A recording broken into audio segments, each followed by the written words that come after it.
está presente, viva Jesus em nossos corações para sempre. Viver é melhor no ar, aqui pela Boa Vontade TV, o nosso espaço diário de saúde, de cuidado com a nossa vida, um espaço para valorizar a existência material e espiritual.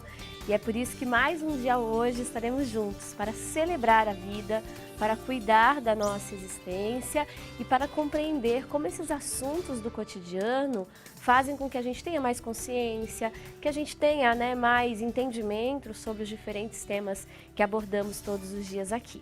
Você é, claro, nosso convidado, nossa convidada a estar com a gente no dia de hoje, interagindo, participando, fazendo perguntas sobre o nosso assunto, a nossa entrevista de hoje, que vai falar sobre diabetes tipo 2. Você conhece mais sobre esse tema? Precisa entender? Vamos falar um pouquinho sobre esse assunto. E também, é claro, você participa aqui do nosso programa, envolvendo seu nome e de seus familiares na poderosa corrente ecumênica de preces do Templo da Boa Vontade. O TBV, que é esse lugar iluminado, que nos fala de paz, que nos fala de respeito, de tolerância, de amor ao próximo, emana suas vibrações também para que a gente tenha uma vida equilibrada, uma vida feliz. Por isso, queremos que você participe do nosso programa orando em favor de quem você quer bem e que essa pessoa possa receber as vibrações do Templo da Boa Vontade. Código de acesso 11 99801 1242, 99801 1242 é o telefone para que você participe. Pode mandar aí a sua mensagem de áudio, pode mandar também o seu vídeo, se preferir só a sua mensagem de texto mesmo, não tem problema, mas o importante é você participar aqui da nossa edição de hoje do Viver é Melhor. E a gente começa o nosso programa hoje trazendo alguns destaques sobre o nosso tema de conversa com o especialista hoje, para que a gente entenda sobre o que conversaremos. Vamos acompanhar. Uma em cada duas pessoas, 44%, que vivem com diabetes não é diagnosticada. 240 milhões de pessoas. A maioria dos casos é de diabetes tipo 2. O diagnóstico e tratamento precoces são fundamentais para prevenir as complicações da doença e obter bons resultados. O Brasil é o quinto país em incidência de diabetes, perdendo apenas para a China, Índia, Estados Unidos e Paquistão. As estimativas mais recentes somam 16 milhões e 800 mil pessoas com a doença, cerca de 7% da população.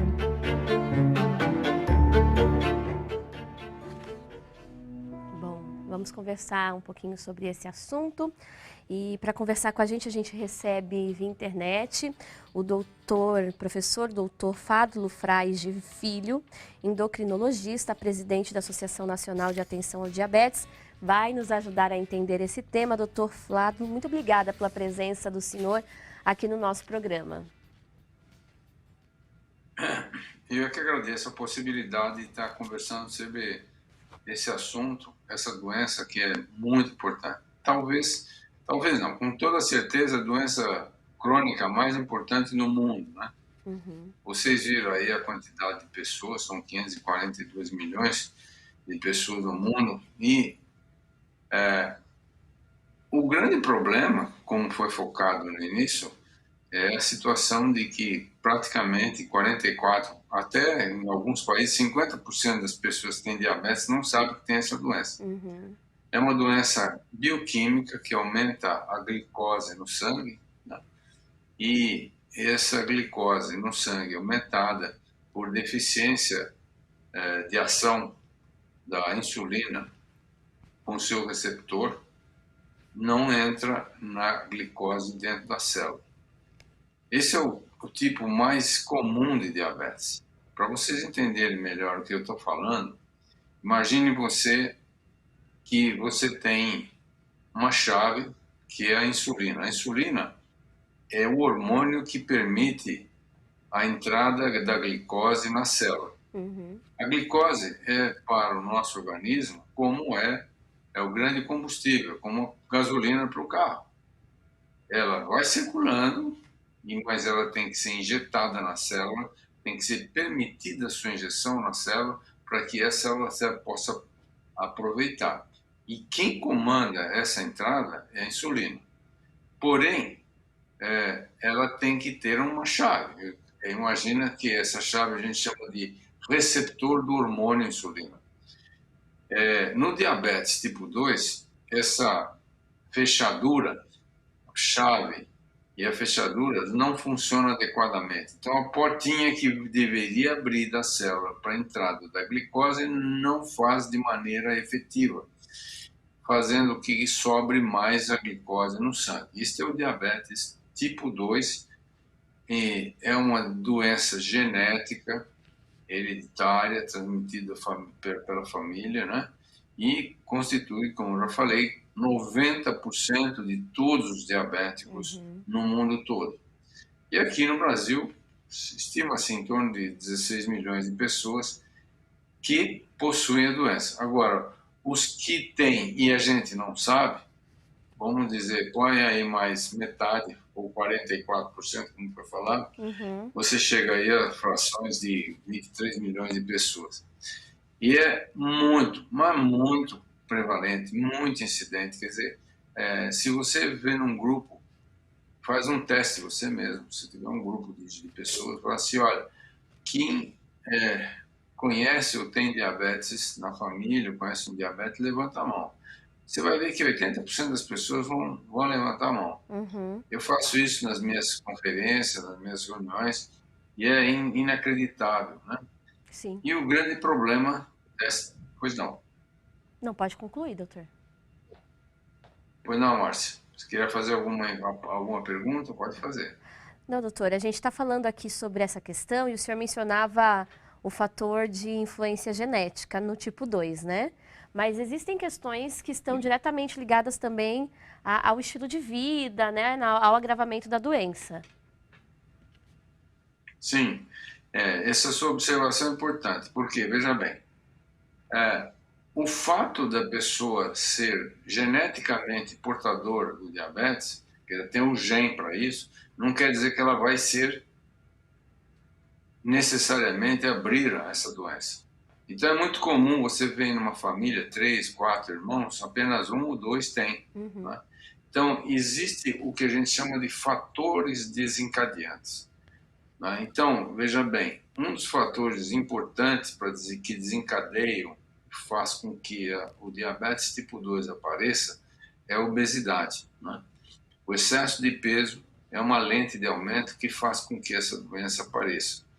Mesmo sendo geneticamente, ela vai aparecer nesses que têm obesidade. Outro fator desencadeante é o uso de cortisona, corticoides, né, que é muito comum a utilização na pessoa idosa, né, que já tem problemas reumatológicos ou problemas ortopédicos. Né. Aliás, falar em pessoas idosas, para cada 4 pessoas idosas acima de 65 anos de idade, uma tem diabetes. Chega a 24% na população de idosos a incidência, a prevalência dessa doença. Quer dizer, veja bem, eu estou falando de cada 4 idosos, um tem diabetes. Então, veja a extensão dessa doença, né? Então, é muito importante. E este ano, hoje é dia 14 de novembro, né? É o Dia Mundial do Diabetes. A Federação Internacional de Diabetes ressalta a educação para proteger o amanhã. O que significa isso? Educação em diabetes é uma coisa muito importante. Os pacientes, de uma forma geral, como não sentem nada, não vê nada, negligenciam. Então, o diabetes tipo 2, ele, na sua maioria, eles negligenciam a doença, infelizmente. Não dão valor. Só vão valorizar a hora que ele se manifesta por uma complicação irreversível, grave e irreversível, como eu disse, né? Acometendo a visão, os rins, os vasos, né? Coronárias, as cerebrais, os vasos, as artérias das pernas, quer dizer, havendo uma complicação nesse sentido. Então, antes que isso ocorra, é fundamental que o profissional de saúde, é fundamental que você que tem diabetes, você que é familiar, procure se conscientizar do problema, entendeu? Essa doença é o que a gente chama de doença silenciosa. Ela evoluiu, a pessoa não dá valor, não percebe, quando vai ver já tem as suas complicações. Então, existem parâmetros, existem parâmetros que você tem que seguir para você ter um bom controle no amanhã. Então, controlar a doença significa que você não vai ter nenhum tipo de complicação no futuro. Esse é o grande desafio dos médicos, dos endocrinologistas que tratam por diabetes, e infelizmente não é encampado pelos gestores de saúde. Você vê poucas as campanhas que existem, né? E até a própria mídia, com exceção do seu canal, que agora abre um espaço para a gente falar sobre a importância dessa doença. Muito bom. Agora, doutor, o senhor mencionava o fato de que a obesidade é como uma lente de aumento, né, para a complicação do diabetes. Existem outros fatores de riscos também ou de agravamento da doença? Sim.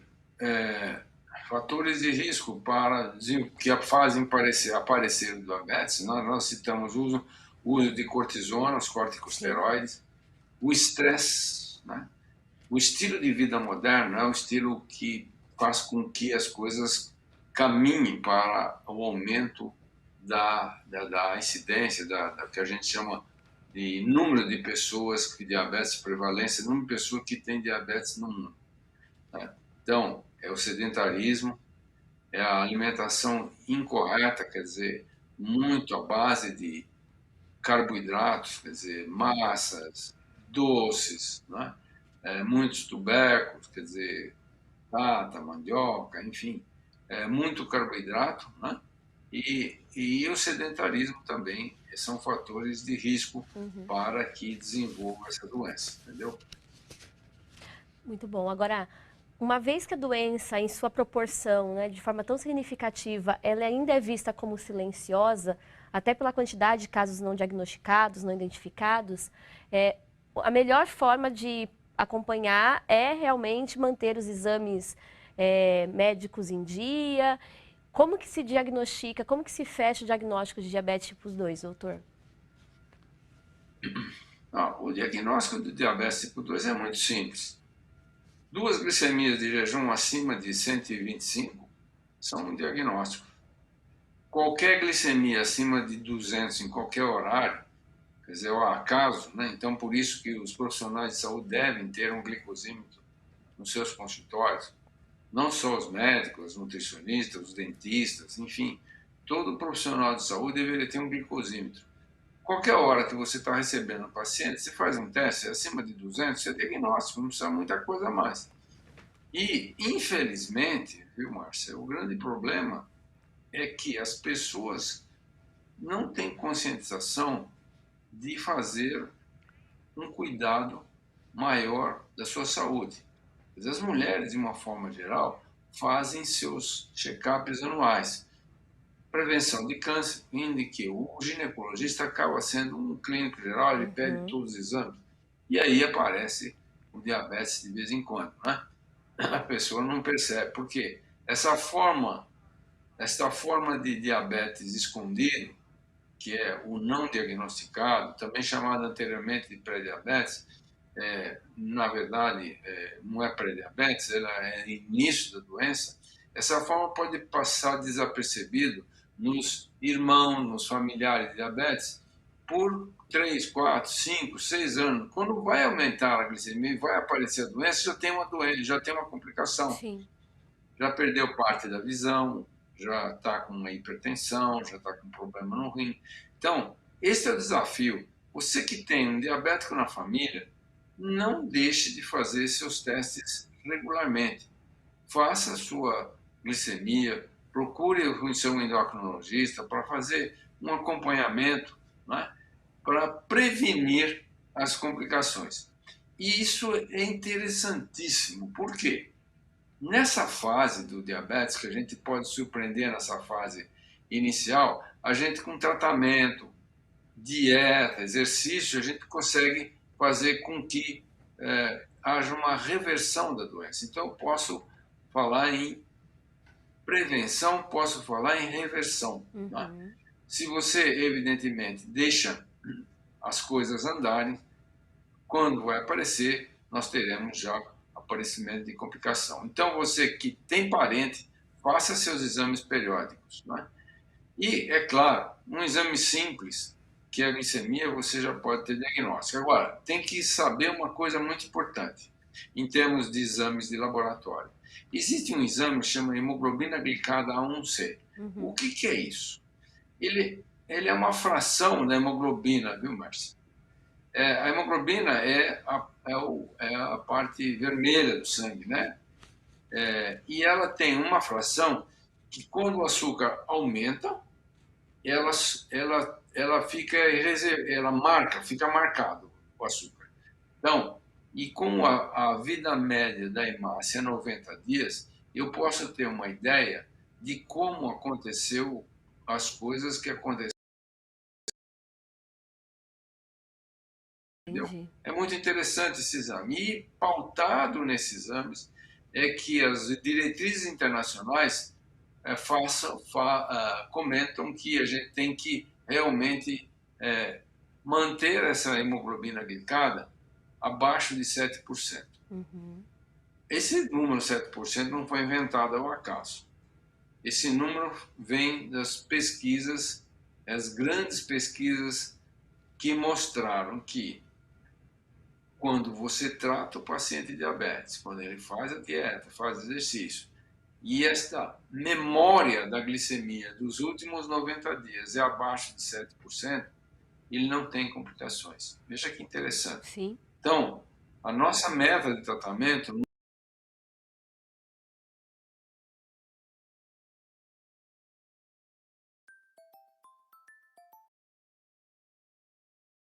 tem muita gente que faz sua dieta direitinho, jejum é razoável, porém, aliás, não faz a dieta, o jejum é razoável, e a glicemia sobe muito depois da comida, depende do que ele come.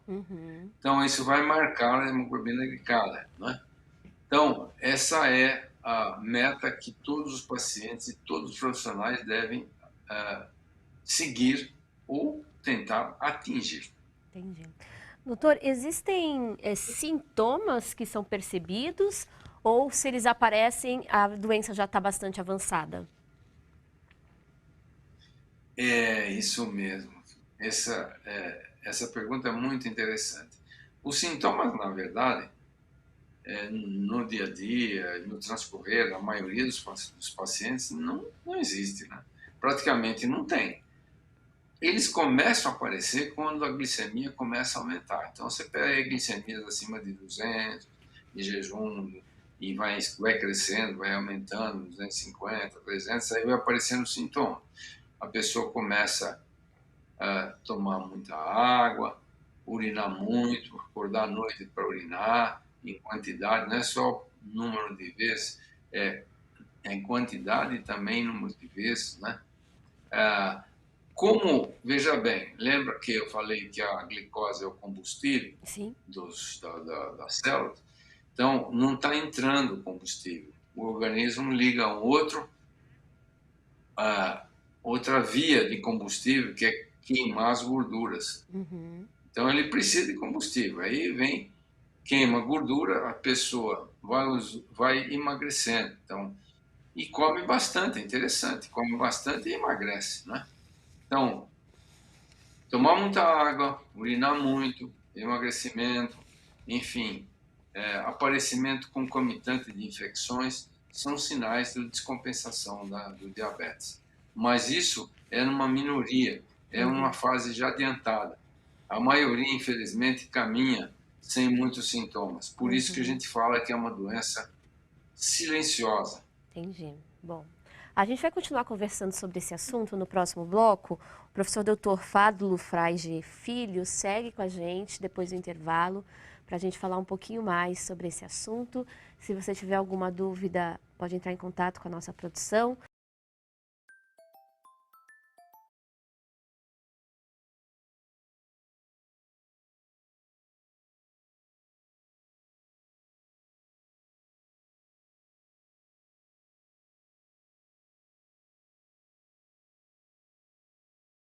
Parou, gente. Natal tá chegando, né? E a gente vai celebrar o Natal permanente de Jesus na religião de Deus, do Cristo e do Espírito Santo. Vou vir aqui até, olha. Por quê? Né? Porque nós tivemos no último sábado o lançamento da campanha Salve